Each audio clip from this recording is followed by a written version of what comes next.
4장 10절에서 13절입니다. 내가 주 안에서 크게 기뻐함은 너희가 나를 생각하던 것이 이제 다시 싹이 남이니 너희가 또한 이를 위하여 생각은 하였으나 기회가 없었느니라. 내가 궁핍함으로 말하는 것이 아니라 어떠한 형편에든지 내가 자족하기를 배웠노니 내가 비천에 처할 줄도 알고 풍부에 처할 줄도 알아. 모든 일에 배부르며 배고픔과 풍부와 궁핍에도 일체의 비결을 배웠노라. 내게 능력 주시는 자 안에서 내가 모든 것을 할 수 있느니라.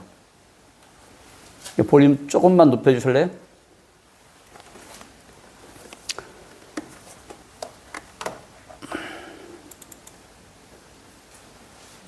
잘 아시는 말씀이죠? 13절 같은 경우는 우리 성도님들이 다 이렇게 암송하시는 구절일 것 같습니다. 그래서 오늘 이렇게 교제를 통해서 이미 아시지만은 이 사도 바울이 어떻게 해서 이런 고백을 하게 됐는지를 알므로써 이 말씀이 정말 우리 마음 가운데 이렇게 이렇게 자리할 수 있는 그런 시간이 되기를 바라는 마음이 있습니다. 우리는 성경에서 사도 바울의 이 서신서를 읽을 때 인사말이나 추신으로 덧붙이는 내용들까지 좀 주의 깊게 살펴보아야 할 것으로 보여집니다.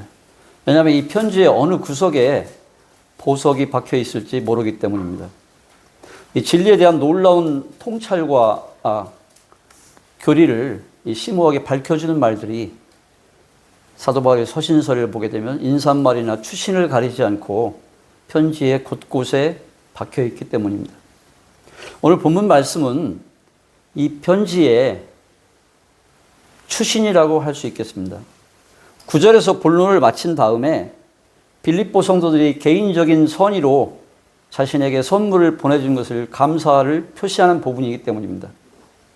그러나 이 감사 또한 교리와 관련되어 있습니다. 물론 빌립보 성도들에게 감사하고 싶은 마음도 사도 바울은 컸겠지만 사도 자신이 그리스도로 만족한다는 이 사실, 남들이 자신을 생각해 주든 그렇지 않든 간에 주 안에서 아무 부족함이 나는 없다는 이 사실을 빌립보 성도들이나 다른 이들에게 알리려는 마음이 훨씬 더 컸을 것입니다. 오늘 본문 말씀도 그러한 맥락에서 사도 바울은 고백하고 있는 것입니다.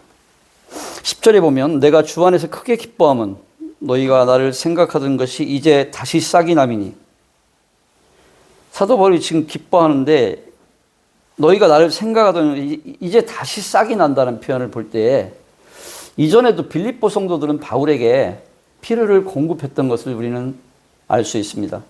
데살로니가에 있을 때 2번, 고린도에 있을 때 1번.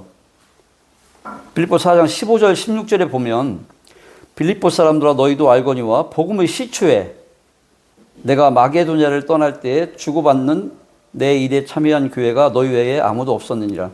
데살로니가에 있을 때에도 너희가 1번, 2번 나에 쓸 것을 보내었도다. 여기에 보면은 고린도에 있을 때 1번, 데살로니가에 있을 때 최소한 1번 이상 이렇게 필요를 공급했던 것을 볼 수 있습니다. 고린도서 11장 9절에도 같은 내용이 나와 있습니다. 이 무슨 이유인지는 모르지만 그 공급이, 그 헌신이 중단됐던 것 같습니다. 그 이유는 알 수 없습니다, 저희가. 그 다음에 11절, 12절입니다. 빌립보 교회의 도움에 대한 바울의 감사 인사가 11절과 12절에서 계속되고 있습니다. 바울은 고맙다는 말을 하면서도 이 말이 마치 무엇을 더 빌립보 성도들에게 요구하는 말로 들릴까 봐서 염려하는 것 같은 톤을 볼 수 있습니다. 내가 궁핍함으로 말하는 것이 아니니라. 어떠한 형편에든지 나는 자족하기를 배웠노니 나는 비천에 처할 줄도 알고 풍부에 처할 줄도 알아. 모든 일, 곧 배부름과 배고픔과 풍부와 궁핍에도 처할 줄 아는 일체의 비결을 배우노라. 바울은 빌립보 성도들에게 감사를 표시하고 싶었지만 동시에 내가 너희들의 성도들의 후원말을 의지하지 않는다는 말도 하고 싶었던 것 같습니다. 그래서 바울은 오늘 이 말을 하고 있는 겁니다. 11절에 보면 내가 궁핍함으로 말하는 것이 아니라고 합니다. 도움을 얻은 것에 감사하긴 하지만 빌립보 성도들의 후원을 더 요구하는 의도로 이 말을 하는 것이 아니라는 뜻입니다. 그러면서 바울은 어떠한 형편이든지 나는 자족하기를 배웠다고 합니다. 형편이 좋아야 만족하는 것이 아니라 어떠한 상황에서도 현재 처한 그 자리에서 만족하기를 배웠다는 뜻입니다. 이 빌립보서는 옥중서신입니다. 사도 바울이 지금 감옥 안에서 이 편지를 쓰고 있다는 것을 우리는 생각해 볼 필요가 있습니다. 이것을 12절에서는 어떠한 상황에도 처할 줄 아는 일체의 비결을 배웠다고 더 구체적으로 설명하고 있습니다. 바울은 배가 부르거나 굶주리거나 풍족하거나 궁핍하거나 그 어떠한 경우에도 만족하면서 비굴하거나 교만하지 않게 사는 그 비밀을 배웠다고 지금 말하는 것입니다. 여기서 바울은 11절과 12절에서 보면은 배웠노니 12절에도 일체의 비결을 배웠노라. 배웠다는 말을 2번 사용합니다. 자족하기를 배우고 일체의 비결을 배웠다고 말해요. 바울 같은 사도도 배워서 알게 됐다고 지금 말을 하는 것입니다. 우리는 이 부분을 잘 생각해 볼 필요가 있습니다. 그 훌륭한 사도도 처음부터 자족했다는 게 아닙니다. 자기가 삶 가운데 경험적으로 배워서 이렇게 되었다는 걸 지금 얘기하고 있는 것입니다. 아시다시피 배움은 거저 얻어지는 과정이 아니지 않습니까? 삶의 굴곡을 경험하면서 대가를 지불하면서 그 속에서 하나님의 뜻을 생각하고 씨름하는 과정 속에서 때로는 넘어지고 일어나면서 신앙인답게 사는 비결을 우리는 배우게 됩니다. 바울은 복음을 전하는 과정 속에서 많은 고난을 겪었지 않습니까? 그리고 자신의 의지를 꺾고 하나님의 뜻에 순종하는 것이 무엇인지 배우기를 기도했을 것입니다. 지금 당장은 눈에 보이지 않더라도 나의 모든 것을 통해서, 내 삶의 모든 것을 통해서 하나님이 일하고 계심도 믿게 되었을 것입니다. 그렇게 바울은 그리스도를 알고 그리스도의 고난에 동참하고 그리스도의 부활의 능력을 깨닫고 그리스도의 죽으심을 본받는 생활을 하면서 어떠한 상황에 처하든지 만족할 수 있는 능력을 배웠던 것입니다. 그러니까 바울이 말하는 이 자족은, 이 깨달았던 이 자족의 비밀은 체념이나 욕망을 절제하는 것이 아니었습니다. 바울의 자족은 다른 말로 하면 하나님으로 인해 하나님 만족이었던 것입니다. 원하는 것을 절제하는 것이 아니라 그리스도로 충분히 만족하는 것이었다는 것입니다. 그것이 바울이 깨달은 자족의 비결이었다는 것입니다. 그리스도로 만족하는 것, 그것이 모든 상황에 자족할 수 있는 비결이었던 것입니다. 그래서 바울은 오늘 13절의 영광스러운 말을 할 수 있었던 것입니다.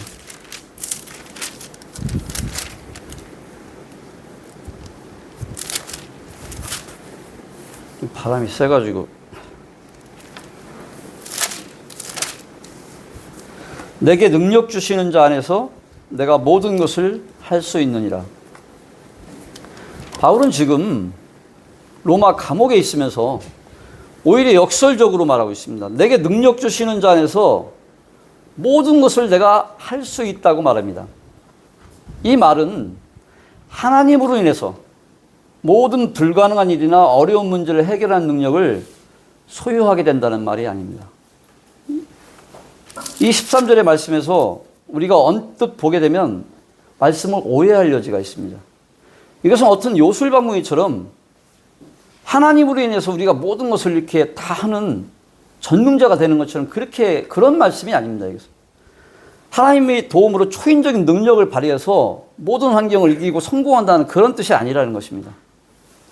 오늘 본문 13절은 앞에 나와 있는 11절과 12절의 근거에서 이해해야 되는 것입니다. 이것은 부하든지 가난하든지 하나님을 의지해서 만족하는 법을 배웠다는 것입니다. 여기 내가 모든 것을 한다는 것이 하나님을 의지해서 만족하는 법을 배웠다는 것입니다. 이것은 가난한 상황이 해결되지 않더라도 여전히 만족하고 사는 것을 포함합니다. 환경과 상황이 바뀐 것이 아니라 오히려 나 자신이 변화되어서 어떤 환경이나 처지 속에서도 만족하고 감사하게 되었다는 뜻입니다. 여기 모든 것을 할 수 있다는 것은 하나님이 부유한 환경을 나에게 주시든지 가난한 환경을 주시든지 그 환경이 문제가 되지 않는다는 그런 말인 것입니다. 그래서 바울은 감옥에 있으면서도 감사하고 만족할 수 있었습니다. 그 환경이 요양한 것이라면 지금 빌립보 감옥에서 모든 것을 할 수 있다고 이렇게 말할 수 없지 않겠습니까? 모든 상황을 뛰어넘어서 자족할 수 있는 일체의 비결을 배웠다고 지금 사도 바울은 옥중에서 얘기하고 있는 것입니다. 우리 사람들은 행복과 만족을 위해서 물질적인 풍요와 내적인 만족이 필요하다고 생각합니다. 그것이 인지상정인 겁니다. 그렇지만 바울은 이와 같은 세상의 관점과 이해를 거부하는 것을 우리는 오늘 말씀을 통해서 볼 수 있습니다. 그 속에서 행복을 추구할 때, 물질적인 풍요와 내적인 만족에서 행복을 추구하게 될 때, 세상적인 관점에서 행복을 추구할 때 우리는 하나의 장애물을 넣으면 또 만족할 줄 알았지만은 그것을 이루고 나면 또다시 우리 앞에 찾아오는 새로운 장애물을 만나게 되는 것입니다. 그렇지만 지금 바울은 그 출발점 자체가 다른 것을 볼 수 있습니다. 바울의 출발은 바로 그리스도 안이었습니다. 바울이 성도들에게 감사할 수 있었던 것도, 옥중에서 감사할 수 있었던 것도, 그들과 함께 복음 사역을 감당하기 기쁜 것도, 감옥에 있으면서 자족할 수 있었던 것도 다 그리스도 안에 거했기 때문입니다. 그래서 4절 같이 말할 수 있는 것입니다. 4절, 주 안에서 항상 기뻐하라. 내가 다시 말하노니 기뻐하라. 바울은 지금 옥중에서 빌립보 성도들에게 항상 감사하라고 얘기하고 있습니다. 이것은 자기도 그렇게 하고 있다는 것입니다. 옥중에서도 내 마음과 생각과 입술에서 감사가 나오는 자기가 경험적으로 아는 것을, 이것을 빌립보 성도들에게 알려주고 싶은 것입니다. 그것이 바로 4절에서 항상 기뻐하라는 말입니다. 이것은 그냥 빌립보 성도들에게만 타인에만 얘기하는 것이 아니라 자기가 경험적으로 무언가와 그분으로 인해서 그러한 기쁨이 자기한테 지금 있다는 것입니다. 그럴 수 있다는 것을 지금 알려주고 싶은 것입니다. 다른 만족으로 채워줄 수 없는 그리스도로 인한 만족이 바울에게는 있었습니다. 그것이 바로 바울에게 있어서 일체의 비결이었고 모든 상황에서 자족할 수 있는 비밀이었던 것입니다. 오늘 본문에서 사도 바울은 자족하는 것을 배워서 알았다고 말하고 있습니다. 아시다시피 자족은 저절로 생기는 것이 아니라고 지금 사도 바울은 말하고 있습니다. 이 사도 바울의 말을 볼 때에 이것은 사람은 태어날 때부터 우리는 자족하는 존재가 아니라는 것을 생각해 볼 필요가 있습니다. 그런 뜻입니다, 이게. 우리는 죄 가운데 악한 본성을 가지고 태어나기 때문에 원망이나 불평이 사실 더 많은 존재라는 것입니다. 사람은 그렇다는 것입니다. 그러면 존재가 바뀌지 않으면은, 거듭나서 새로운 피조물이 되지 않으면 죄 가운데 사람은 그냥 그렇게 세상의 논리대로 살아갈 수밖에 없는 그런 존재라는 것입니다. 그러니까 완전히 나는 죽고 예수 그리스도로, 그분의 생명으로 다시 살아나야 한다는 것입니다. 그것을 지금 사도 바울은 얘기하고 있는 것입니다. 그래서 배워야, 경험적으로 배워야 한다는 것입니다. 무엇을 말입니까? 자족을 배워야 된다는 것입니다. 그럼 우리의 모든 경험이 우리의 삶 가운데 있는 어려움이나 고난, 또 기쁨, 슬픔, 이런 모든 것들이 사실은 그리스도인들에게는, 우리 성도들에게는 주님 안에서 만족할 수 있는 이 자족을 배울 수 있는 기회가 될 수 있다는 것을 우리는 놓쳐서는 안 되겠습니다. 그러니까 어려울 때 그 문제 속으로 들어가는 것이 아니라 그 문제 가운데에서 주님을 만남으로 자족을 배울 수 있는 그런 기회가 될 수 있다는 것입니다. 왜? 성도는 하나님의 자녀로서 그 삶이 하나님의 주권하에, 하나님의 허용하심 가운데 있다는 것을 아는 자들이기 때문에 그렇다는 것입니다. 그래서 우리가 실패했을 때도, 망했을 때도 주님께서 함께 하신다는 것을 깨닫게 되면, 이건 우리 성도들이 다 경험하신 것들입니다. 그럼 이상하게 문제는 해결되지 않았는데 여전히 나는 고난 가운데 있는데 이상하게 만족이 오게 되는 것, 그런 것 경험이 있지 않습니까? 무언가 이렇게 안으로부터 문제는 아직 해결되지 않았는데 마치 바늘이 가면 실은 자동으로 따라오는 것처럼 지금 하나님께서 내 말씀 가운데, 내 마음 가운데 역사하셔서 내 마음적으로 그렇게 되면 우리가 이 생활이만큼 아무것도 변한 게 없는데 만족하게 되는 것을 경험하지 않습니까? 그래서 실패했을 때도 우리가 빨리 그곳에서 우리가 벗어나려고 하는 그런 마음이 있지 않습니까? 하지만 그것보다는 그것만 빨리 벗어나려고만 하지 말고 그 문제 가운데서 하나님이 주시는 기쁨과 만족이 뭔지를 한번 우리가 알아보고자 하는, 깨닫고자 하는 그런 마음도 성도한테는 필요하다는 생각을 하게 됩니다. 혹시 여기 세상 가운데 재수해 보신 또 사업에 실패하신 분들 저처럼 또 이렇게 질병으로 병상에서 이렇게 누워 계신 적도 있으실 겁니다. 저 역시 사실은 지금부터 한 15년 전쯤 가까이 벌써 세월이 그렇게 됐네요. 40대 중반대니까. 그때 아주 힘든 시절이 있었습니다. 사업에 크게 실패하고. 근데 그때 사실 한 1년 가까이는 회사가 있는데도 출근도 하지 않고 집에서 앉아서 말씀만 본 적이 있었습니다. 그때 우리 자매가 이제 퇴근하게 되면은 깜깜하게 전기세를 아끼려고 힘드니까 불 꺼놓고서 성경을 보니까 우리 자매가 집에 와서 그 모습을 보고 답답해서 그냥 밖에 나가서 산책하고 이런 적이 있었어요. 근데 그렇게 힘들어 보이는 우리 자매가 옆에 있는 자매가 봐도 그렇게 힘들어 보이는 어두워 보이는 저였지 않습니까? 근데 그때 말씀 붙들고 말씀이 주는 기쁨으로 한동안 삶을 지탱했던 것을 저는 경험한 적이 있습니다. 시편 119편 92절에 보면 주의 법이 나의 즐거움이 되지 아니하였다면 내가 내 고난 중에 멸망하였으리라는 말씀이 있습니다. 주의 법, 말씀이 하나님의 말씀이 나의 즐거움이 되지 아니하였다면 그 말씀이 나에게 힘을 주지 않았다면 내가 내 고난 중에 멸망하였을 것이다. 이런 고백을 지금 시편에서 보게 됩니다. 이 말씀이 사실은 그 한 1년 정도 그 시간 동안 제 자신의 고백이었던 것을 그런 시간이 저에게는 있었습니다. 이 말씀이 주는 기쁨이 너무 커서 그 내적인 그 충만함 때문에 사실은 미안해서 자매한테 그걸 막 기쁨을 표현은 못하지만 마음적으로는 주님이 주시는 그 평강 가운데 있었다는 것입니다. 너무 기뻐하면 우리 자매 입장에서 기분이 나쁠 수 있잖아요. 자기는 너무 힘든데 저 때문에. 근데 저는 그랬다는 것입니다. 그러니까 밖에 나서 사람들을 만나면 얼굴이 사업을 쫄딱 망했다는데 왜 이렇게 얼굴이 좋냐는 거예요. 얼굴이 좋아졌다는 거예요. 너무나 이게 놀라운 이게 믿음의 비밀인 것입니다. 다윗도 그렇지 않습니까? 오늘 사도 바울만 그런 것이 아닙니다. 다윗도 광야에서 가장 어려울 때 사울한테 쫓겨 도망 다닐 때 시편을 보면 찬송을 부르지 않습니까? 그 찬송이 그냥 저절로 나왔겠습니까? 하나님께서 말씀을 보내셔서 말씀을 주시니까 삶의 가장 큰 유기 중에 그렇게 기뻐할 수 있었던 것이 아니겠습니까? 이것이 세상 사람들은 도대체가 이해할 수 없는 것입니다. 이게 이해가 되겠습니까? 하지만 바로 그것이 우리 그리스도인들의 경험적으로 하나님을 아는 것, 그리스도인의 체험인 것입니다.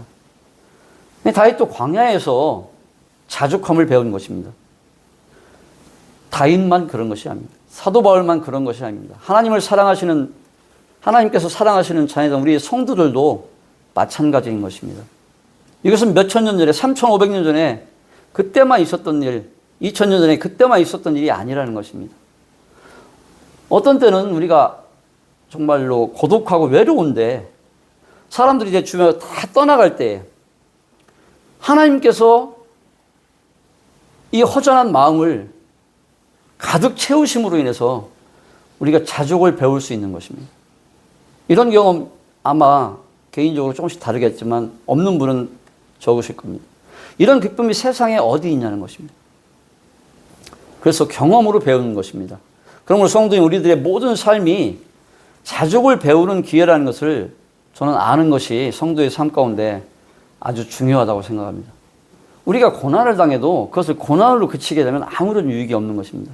그 고난 가운데에서 살아계신 친밀하신 가까이 계신 그 하나님을 만났을 때 하나님께서 우리한테 고난을 주신 것은 반드시 목적이 있기 때문인데 하나님을 만나야 된다는 것입니다. 경험적으로 하나님을 알아야 그 고난에 유익하고 의미가 있다는 것입니다.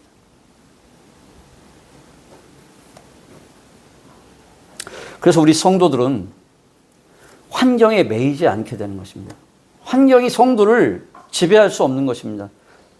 환경 때문에 우리가 낙심하는 것은 우리의 옛사람 때문에, 그 부분이 때문에 새 생명이 누르기 때문에 그런 것입니다. 한번 요셉을 한번 보십시오. 우리는 요셉의 환경만을 보고 그의 고난만을 생각할 수 있습니다. 하지만 창세기 39장을 보면 한번 같이 보시겠습니다. 창세기 39장 2절하고 3절입니다. 여호와께서 요셉과 함께 계심으로 그가 형통한 자가 되어 그 주인 애굽의 사람의 집에 있으니, 그 위에 봐야 되겠네요. 요셉이 이끌려 애굽에 내려가매 바로의 신하 시기대장 애굽 사람 보디발이 그를 그리로 데려간 이스마엘 사람의 손에서 그를 산이라. 그 다음에 3절, 그 주인이 여호와께서 그와 함께 하심을 보며 또 여호와께서 그의 범사에 형통케 하심을 보았더라.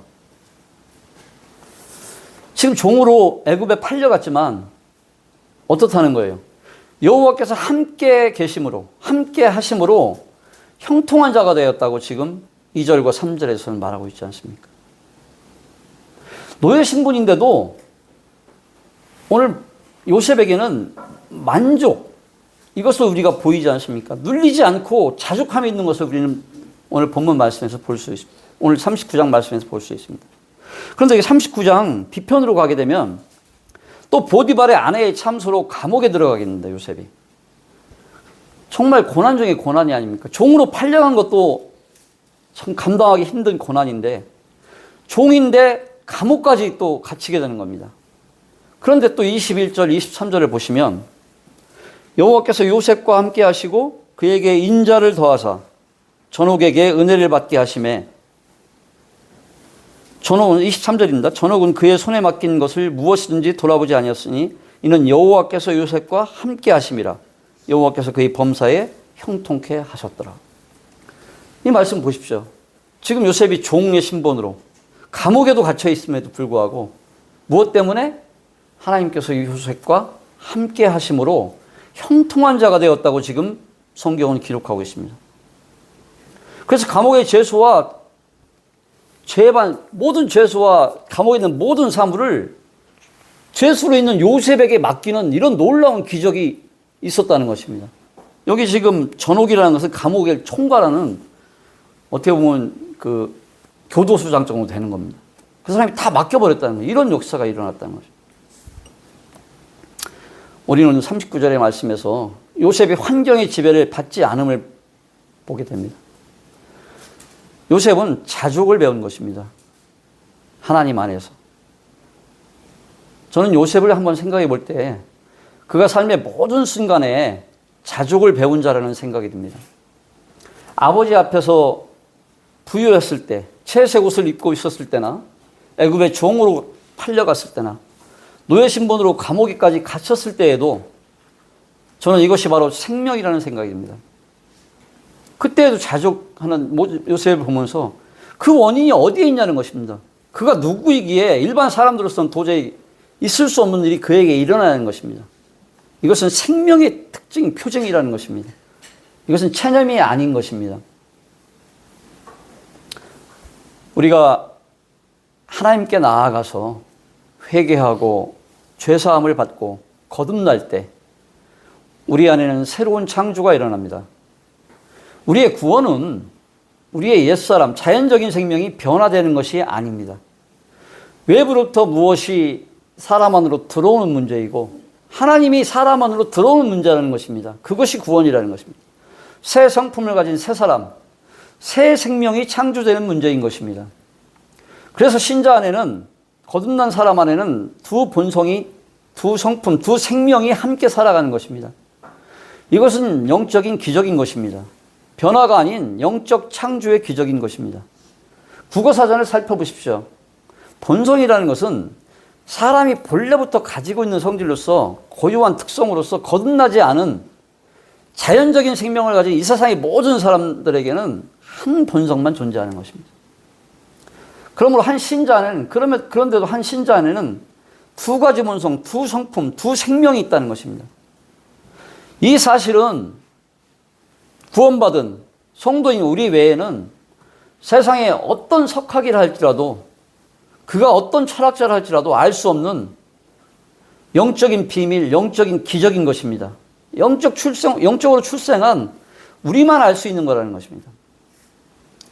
그래서 구속의 영적인 기적은 하나님께서 내 안에 새로운 성향, 하나님의 성품, 하나님의 속성, 거룩한 유전 형질을 고스란히 넣어주실 수 있다는 것입니다. 그것이 바로 구원의 영적인 기적인 것입니다. 그래서 나는 이제부터 완전히 새로운 삶을 살 수 있다는 것입니다. 물론 우리가 이 새 생명대로 살려면 완전히는 못 삽니다. 하지만 갓 태어난 생명은 오히려 육신적으로 더 많이 살게 됩니다. 하지만 그런 과정에서 성장하게 되면 이 하나님이 주신 이 본성만, 이 생명만은 실제로 주님이 이 땅에 사신 것처럼 살 수 있는 생명을 가지고 있습니다. 우리는.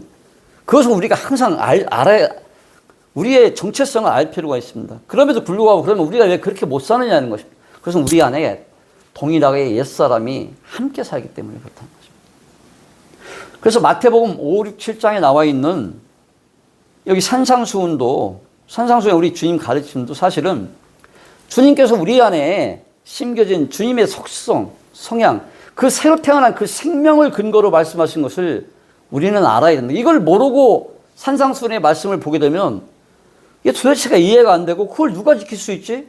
그걸 어떻게 지킬 수 있지? 이렇게 우리는 반문하게 되는 것입니다. 하나님께서는 우리 구원받은 성도의 그 하나님이 보시는 예수 그리스도를 통해서 보시는 그 생명을 보시고 지금 말씀하신 것입니다. 그것이 바로 산상수훈인 것입니다. 그래서 거듭나고 새 생명으로서 성령께서 내주하시는 그리스도인이라면 주님 주신 이 생명의 능력과 은혜로 지킬 수 있다는 것입니다. 그리고 마땅히 당연히 순종해야 할 놀라운 영적 축복을 누릴 수 있는 소중한 가르침이 바로 산상수훈인 것입니다.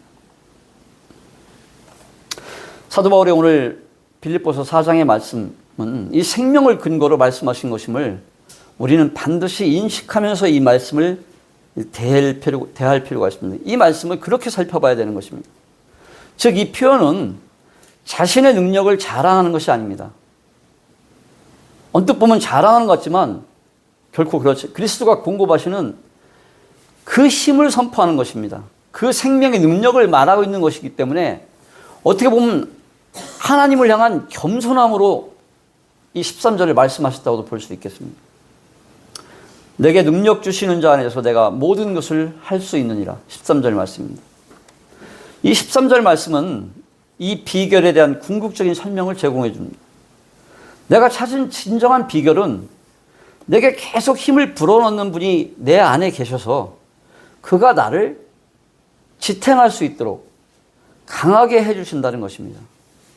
이것이 바울의 상태를 최종적으로 설명해 주는 말입니다.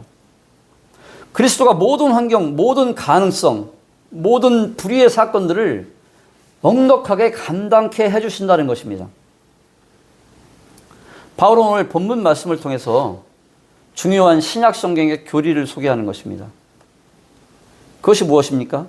그리스도인의 삶은, 성도의 삶은 결국 생명과 능력과 그 활동의 장이라는 것입니다. 성도의 삶이 그렇다는 것입니다. 이 삶의 핵심은 우리 안에 들어있는 강력한 어떤 힘, 생동하는 생명력에 있다는 것입니다. 그러므로 그리스도의 삶은 하나님의 생명, 하나님 바로 그분이 활동하시는 터전, 장이라는 것입니다. 사도는 이 빌립보서, 이 서신서의 앞부분에서 이미 여러 번 이 점을 강조하고 있습니다. 1장 6절에 보시면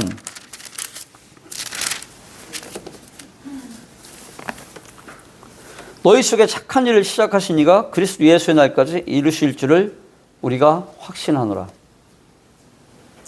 즉 하나님이 너희 안에서 일을 시작하셨다. 하나님이 너희 안에 들어와 일하고 계신다는 것입니다. 그러므로 너희 그리스도인은 바로 이런 자들임을 알라는 것입니다.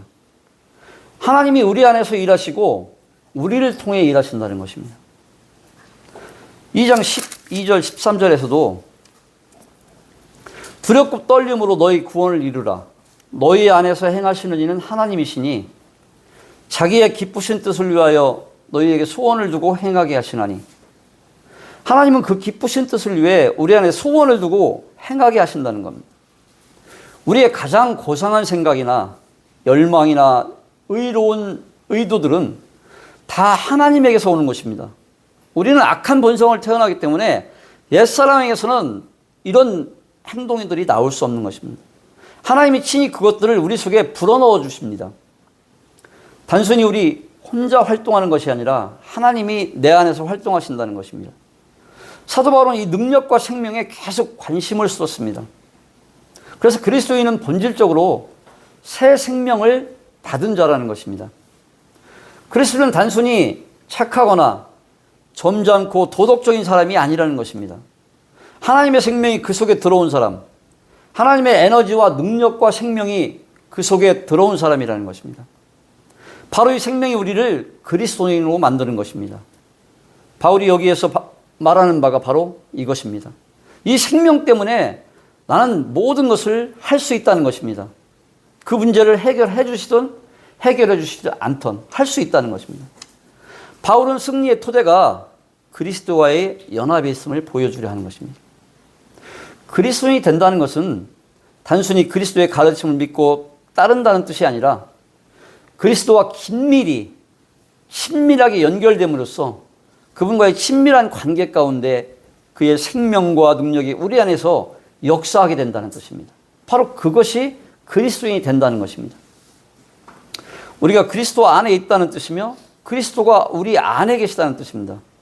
우리는 서신서 곳곳에서 이러한 표현들을 볼 수 있습니다. 그리스도 안이나 너희 안에 계신 그리스도 같은 표현들을 많이 대하게 됩니다. 이것이 바로 매우 중요한 우리 그리스도인의 정의인 것입니다. 바울은 오늘 본문에서 그리스도가 자신에게 힘과 능력을 불어넣어 주심으로 모든 일을 할 수 있는 강한 사람이 되었다고 말합니다. 자기 혼자 살아가지 않는다는 것입니다. 자기 혼자 강한 적들과 승산음 싸움을 벌이지 않는다는 것입니다. 그리스도의 큰 능력이 자기 삶 속에 계속 들어와서 지탱해주는 그런 힘이 되어준다는 것입니다. 우리가 지난번에 교제한 마태복음 28장에서도 내가 너희를 쉬게 해준다는 것이 그냥 누워서 편안히 누워서 주님께서 어린아이를 놓고 자장가를 불러주시 토닥토닥 이런 말씀이 아닙니다. 내가 너희를 쉬게 해준다는 것은 내가 너희에게 이 땅 가운데 이 삶을 이 고난을 지탱할 그 힘을 불어넣어 주겠다는 지탱할 힘을 주겠다는 것이 내가 너희를 쉬게 하겠다는 것입니다. 오늘 본문 말씀도 마찬가지입니다.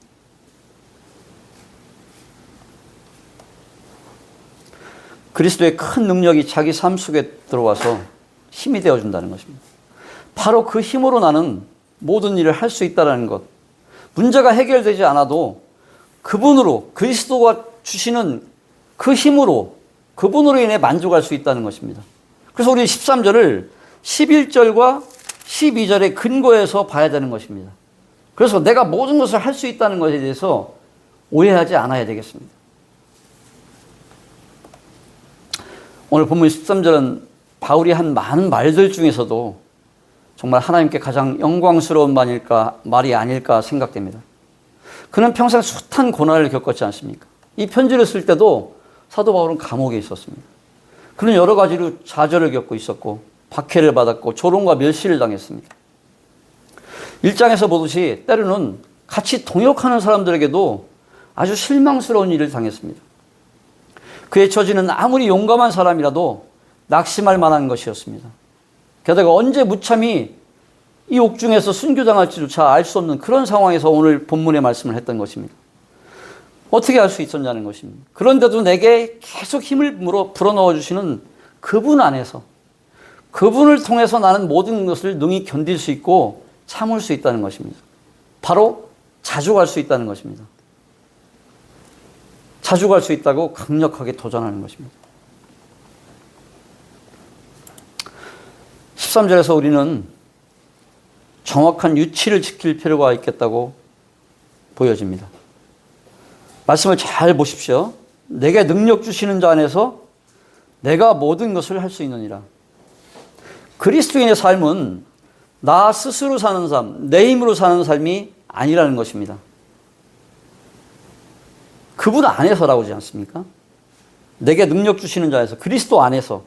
능력 주시는 자가 그리스도 아닙니까? 주님 아닙니까? 그분 안에서 내가라는 겁니다. 그분만이 다 하는 게 아닙니다. 나는 없어지고 그리스도가 모든 것을 해주시는 삶도 아니라는 것입니다. 그리스도의 삶은 내게 능력 주시는 자 안에서, 그분 안에서 내가 모든 것을 하는 삶이라는 것입니다. 그분이 하는 것도 아니고 내가 하는 것도 아니고 그분 안에서 내가 하는 것입니다. 나 혼자 하는 것도 아니고 그리스도 혼자 하시는 것도 아니라는 것입니다. 나와 그리스도, 그리스도와 내가 함께 하는 것이라는 것. 그것이 그리스도의 삶이라는 것입니다. 그때만이 그리스도 안에서 내가 모든 것을 할 수 있느니라. 우리는 여기서 하나님께서 하시는 일을 우리가 할 수 없고 우리가 할 수 있는 일을 하나님께서는 절대로 해주시지 않는다는 것을 우리가 알 필요가 있습니다. 이것은 굉장히 중요한 것입니다. 우리는 우리가 할 수 있는 것까지도 하나님께 다 해달라고 때를 쓰는 경우가 볼 수 있습니다. 믿음의 초기에 저 역시 다급하고 육신적으로 옛날 그 습성에 옛사람이 더 크기 때문에 그런 경험을 많이 경험적으로 해서 알고 있습니다. 하지만 하나님께서는 사람이 할 수 있는 것은 해주시지 않으십니다. 그것은 우리가 해야 되는 것입니다. 다만 하나님께서 주시는 것은 우리가 그것을 할 수 있는 힘을 주신다는 것입니다. 이건 굉장히 중요한 문제입니다, 여러분. 그것을 하나님의 허용하심과 하나님의 작정하심을 우리는 알 필요가 있다는 것입니다. 하나님의 작정하심은 우리가 어떻게 할 수가 없는 것입니다.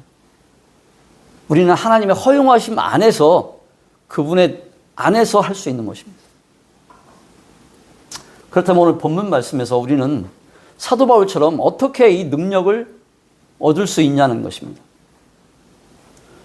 저는 그리스도의 삶에 나타나는 능력의 문제도 우리가 육체적인 건강의 문제와 별반 다르지 않다고 생각합니다. 건강이 바른 생활의 결과물이듯이 그리스도인의 삶에 나타나는 능력도 마찬가지라고 생각합니다. 그리스도인의 삶을 살 수 있는 힘과 능력을 얻으려면 영적으로도 아주 기본적인 원칙들을 지켜야 한다는 것입니다. 그러므로 사도처럼 우리가 능력을 얻고 싶으면, 능력을 얻으려면 사도가 말한 대로 해야 할 것입니다. 방해가 될 만한 것은 피해야 한다는 것입니다. 영적인 규칙을 무시한 채 한없이 능력만 구한다고 능력이 생기는 것이 아니라는 것입니다. 그리스도의 삶에는 지름길은 없는 것입니다. 왜냐하면 하나님께서는 전지하시고 공의로우신 분이기 때문에 그렇습니다. 어려움 속에서 바울처럼 느끼고 싶다면 바울처럼 살아야 되는 것입니다. 사도가 하라는 것은 하고 하지 말라는 것은 하지 말아야 합니다. 우리가 성경을 읽고 훈련해야 합니다. 사도도 배워서 이렇게 됐다고 하지 않습니까? 그리스도의 삶을 연습하고 온전하게 살아야 하는 것입니다. 이 빌립보서의 주제가 무엇입니까? 그리스도인의 삶을, 그리스도인다운 삶을 살으라는 것입니다. 그것이 빌립보서의 전체 주제인 것입니다. 그리스도 안에서 우리가 가능하게 된 일이 무엇인지 성경에서 찾아내고 배우는 것입니다. 다시 말해서 바울이 오늘 본문 말씀에 바로 앞에 있는 4장 8절에서 9절에서 가르치는 그대로 해야 된다는 것입니다. 8절에 보면 8가지의 덕목들이 나오지 않습니까? 그것을 생각하라고 합니다. 그리고 9절에 보면 너희는 내게 배우고 받고 듣고 본 바를 행하라고 하지 않습니까? 생각하고 행하라는 것입니다. 이것은 굉장히 중요합니다. 우리가 어떤 존재인지 또 하나님께서 말씀을 통해서 우리가 어떻게 살기로 이것을 생각해야 된다는 것입니다. 사실 모든 사람들의 행동은 생각에서 나오는 것입니다. 우리가 부단하게 주님의 말씀 가운데 말씀으로 나아가서 하나님의 성품, 하나님의 자녀된 자의 속성들을 생각해야 된다는 것입니다. 그리스도인들의 삶에 대해서 생각해야 그리고 그렇게 행해야 된다는 것입니다. 초대교회에는 사도들의 본을 볼 수 있었습니다. 지금 우리 사도들이 있지 않습니다. 하지만 우리는 더 좋은 것이 완성된 계시의 말씀이 있습니다. 초대교회에는 구약밖에 없었지 않습니까? 이 편지로만 서신서가 돌아다닐 뿐이지 이렇게 완성된 성경은, 신약성은 존재하지 않았습니다. 우리는 이 신약 성경을 가지고 있지 않습니까? 사도들의 본을 우리는 쫓아갈 수 있는 것입니다.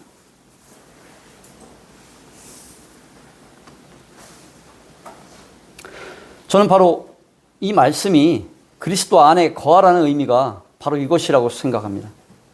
그리스도 안에 거한다는 것은 그분의 말씀을 적극적으로 따른다는 뜻이고 쉬지 않고 기도한다는 뜻이며 전적으로 의지한다는 뜻입니다. 이때 뭐라고 합니까? 9절에 보면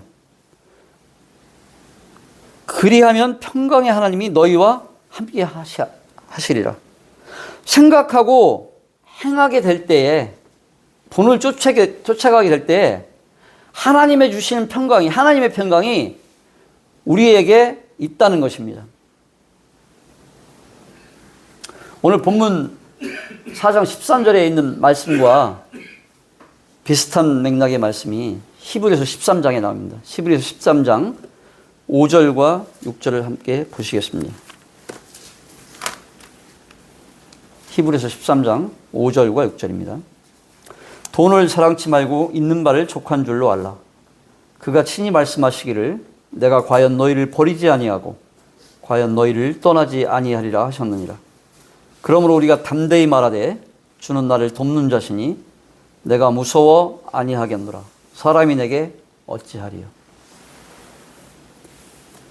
빌립보서 4장 6절 7절 말씀과 오늘 히브리서 13장 5절 6절 말씀은 사실 제가 믿음의 초기에 사업에 실패하고 크게 어려움에 있을 때 6개월, 1년 가까이씩 붙잡고 그때는 일시적으로 잠시 차도 없은 적이 있었습니다. 그래서 전철 타고 오가면서 이 말씀만 하루에 수천 번, 수백 번 암송하면서 그렇게 살았던 적이 있습니다. 저에게는 정말 이 말씀이 실제 제 삶이 됐던 적이 있습니다. 그래서 저는 이 말씀대로 사실 한 적이 있습니다. 그렇게 했을 때 하나님께서 놀랍도록 가정 모임에서 제가 이렇게 하겠다고 간증까지 한 적이 있습니다. 어떤 어려움이 있었을 때. 근데 하나님께서 저하고 상대하는 사람들을 정말 세상에서는 엄청난 권력과 힘을 가지고 있는 사람들이지만 정말 먼지처럼 하나님께서 그 사람들을 부끄러게 하신 것을 저는 실제로 경험했고 우리 그 당시에 있던 가정 모임의 모든 성도들이 교회 일부 성도들이 다 경험하게 된 그러한 저에게는 정말 유경 가운데 하나님께서 넣어주신 그런 말씀으로 존재합니다. 여기 지금 주님께서 이게 뭐라고 말씀하시냐면 돈을 사랑하지 말라는 것입니다. 그 돈이 주는 이런 기쁨이나 만족 같은 것들이 있지 않습니까? 근데 주님께서는 그거 별거 아니라는 것입니다. 그것은 네가 가져봤자 또 일시적으로 무한한 게 아니라 유한하다는 것입니다. 그리고 그걸 가졌을 때 만족이 충만한 만족이 되지 않나. 왜? 우리는 생명이 있기 때문에 옛사람은 만족시켜서 새 생명이 만족이 안 돼서는 우리는 충만한 기쁨을 경험할 수 없는 사람들입니다. 그렇기 때문에 주님께서는 돈을 사랑하지 말고 있는 바를 족한 줄로 알아는 거죠. 그게 중요한 게 아니라는 것입니다. 주님 뭐라고 하십니까? 여기 이 고백을 주는 나를 돕는 자시니 내가 무서워 주께서 나를 도우신다는 것입니다. 주님이 채워지는 기쁨과 만족을 맛보면 사는 삶을 오늘 히브리서 13장 5절과 6절에서는 말하고 있는 것입니다. 저는 오늘 본문 4장 13절과 히브리서 13장 5절 6절 이 말씀이 바로 이것이 자족의 비결, 성도의 삶의 모든 문제들 가운데 있게 되는 고난이라든지 이런 것들에 대한 최종 해결책이 될 것이라고 생각합니다. 경험적으로 삶 가운데, 유경 가운데 그분을 만나서 그분을 아는 것. 삶 가운데에 그리스도인은 그분을 만나야 되는 것입니다. 그분을 만난 사람과 만나지 않은 사람은 같은 성도라도 완전히 다른 삶을 살게 되는 것입니다. 우리가 삶 가운데 내 가족도 모르는 그분을 내가 그 상황 가운데 만나야 되는 것입니다.